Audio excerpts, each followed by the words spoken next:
اصل میں آج جو دنیا میں جو کریشن آف یونیورس کا تصور ہے جو تقریباً اب متفق علیہ ہے، کچھ عرصے پہلے تک جس کو ہم کہتے ہیں Newtonian era of physics, Newton کا دور، جو بابائے فزکس ہے، اس میں کوئی شک نہیں، بابائے طبیعیات جو ہے وہ نیوٹن ہے، اگرچہ اس کے بعد ایک انقلاب عظیم آئنسٹائن کے ذریعے سے آیا۔ اب یہ آئنسٹائن کا دور ہے جس میں ہم سانس لے رہے ہیں، لیکن یہ کہ بابائے طبیعیات نیوٹن، اس نیوٹونین فزکس نے جو تصورات پیدا کیے تھے، اس کا ذہن میں یہ نقشہ تھا کہ یہ کائنات ہمیشہ سے ہے اور ہمیشہ رہے گی، مادہ ہمیشہ سے ہے اور ہمیشہ رہے گا، میٹر از انڈسٹرکٹیبل، مادہ ختم ہو ہی نہیں سکتا، وغیرہ وغیرہ وغیرہ وغیرہ، بڑی تفصیل میں نہیں جا سکتا۔ آج ہمیں معلوم ہو گیا ہے اور اس پر اجماع ہے تقریباً فزکس کا اور کافی عرصے سے، this universe has a beginning, اور اس کو نام دیا گیا بگ بینگ۔ کتنے بلینز اینڈ بلینز اگو، ایئرز اگو، ایک بہت بڑا دھماکہ ہوا تھا، بگ بینگ، اور اس سے کائنات کا آغاز ہوا۔ اور نمبر دو، اس کا ایک اینڈ بھی ہے، الی اجل مسمی، جسے قرآن کہتا ہے، یہ کائنات ہمیشہ کے لیے نہیں ہے، الی اجل مسمی، ایک خاص مدت معینہ تک یہ رہے گی، اس کے بعد خاتمہ ہو جائے گا، یہ ہمیشہ کے نہیں۔ تو بگ بینگ سے جو ایک نظریہ شروع ہوا کہ شروع میں کیا تھا، ذرات تھے، بہت چھوٹے بہت چھوٹے بہت چھوٹے بہت چھوٹے، فوٹونز، ان میں حرارت اتنی تھی، ٹریلینز ڈگری آف فارنہائٹ یا سینٹی گریڈ جو چاہیں کہہ لیں، and they were running away from each other. یہ تھی first stage of the creation of this material world.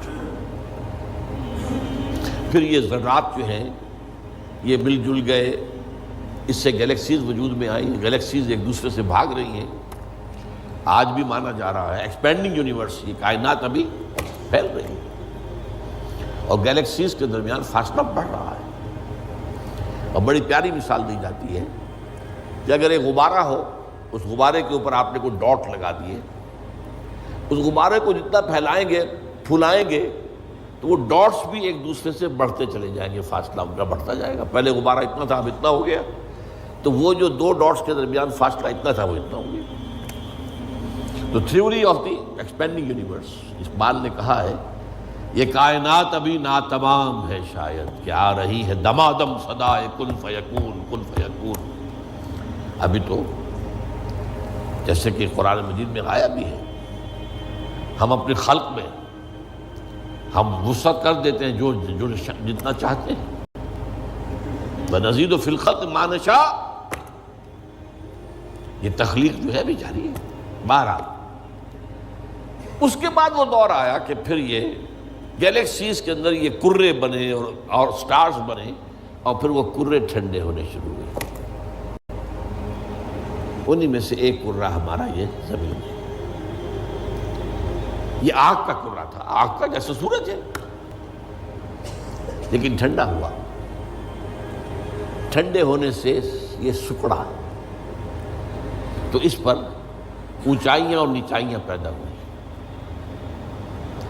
اس میں سے جو بخارات نکلے انہوں نے جا کے ایٹماسفیئر کی شکل اختیار کی،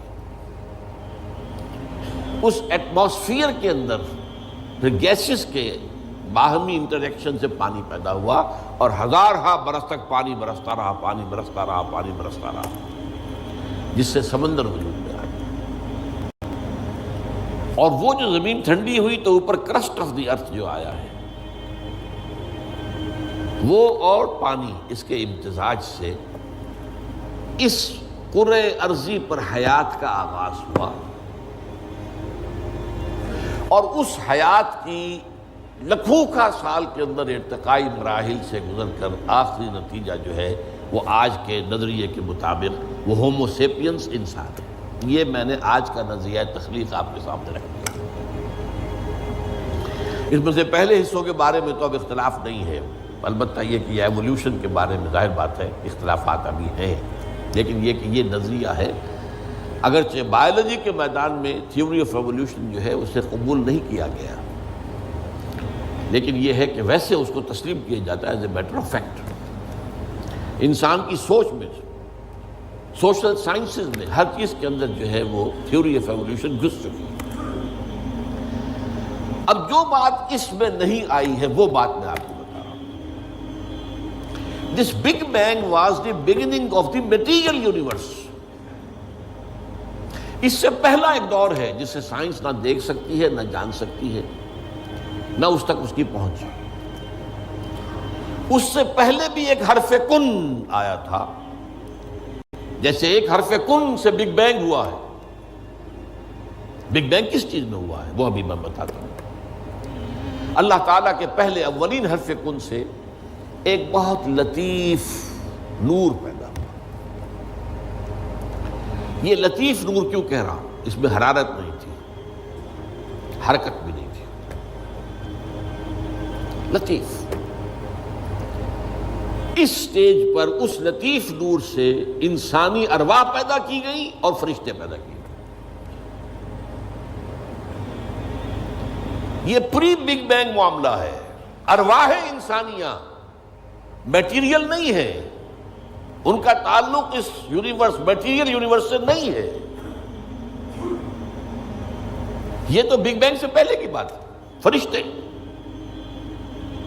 اور ارواح انسانیہ۔ جسد نہیں تھا، صرف روحیں تھیں، لیکن ہر ایک کی روح تھی۔ آدم سے لے کر آخری انسان جو آئے گا دنیا میں قیامت سے تب پہلے تک، سب کی ارواح موجود تھی، اور ان سے عہد لیا تھا اللہ نے، الست بربکم قالوا بلی۔ اب جو آدمی اس بات کو نہیں مانتا وہ کیسے سمجھے گا کس سے عہد لیا تھا؟ جدید دور کے ایک مفسر نے لکھا اپنی تفسیر میں، یہ عہد انسان کی تخلیق سے قبل عالم غیب میں لیا گیا۔ میں نے ان سے عرض کیا کہ حضور یہ تو جملہ آپ کا محمل ہے، جو شو پیدا ہی نہیں ہوئی اس سے کیسے عہد لے لیا؟ عہد و معاہدہ تو ہوتا ہے جو موجود ہے، اور پھر اس میں بھی یہ الفاظ آتے ہیں، میں بقائمی ہوش و حواس یہ اقرار کر رہا ہوں، فل کانشسنس، سیلف کانشسنس کے ساتھ آدمی ایک عہد کرتا ہے، ایک اقرار کرتا ہے، ایک معاہدہ کرتا ہے۔ تب میں نے جب ان سے عرض کیا تو انہوں نے مانا کہ ہاں تمہاری بات ٹھیک ہے، یہ عہد اجساد انسانیہ کی تخلیق سے قبل ارواح انسانی سے لیا گیا۔ یہ ایک سٹیج تھی جس میں ارواح پیدا کی۔